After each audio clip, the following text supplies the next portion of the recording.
උදෑසනින්ම අවදි වුණු මයිලෝ කීන කුඩා ලස්සන බලලාට අමුතු අදහසක් ආවා. අනේ මටත් බල්ලෙක් වගේ බුරන්න පුළුවන් නම් කොච්චර හොඳද? ඉතින් මෙහෙම හිතුව මයිලෝ මිදුළු දෙසට ගොස් බුරන්නට උත්සාහ කළා. නමුත් බුරන එක වෙනුවට හයියෙන් මියව් ශබ්දයක් විතරයි එළියට ආවේ. ඒ වෙලාවේ තමයි රුකී කියන බලු යාළුවට ඒ ශබ්දය ඇහුනේ. එයා දුවගෙන ගියා. අලුතින් බුරන්නේ කවුද බලන්න. මයිලෝ කලබල වුණා. ඒ තව එකපාරක් බුරන්න හැදුවා. නැවතත් ඒක නිකම් මෝඩ මියාව් එකක්. රොකි සිනාසෙමින් මයිලෝට වැදගත් දෙයක් කියලා දුන්නා.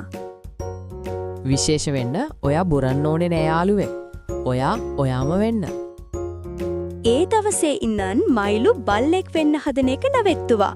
නගරේ සතුටින්ම ඉන්න බලල බවට පත් වුණා.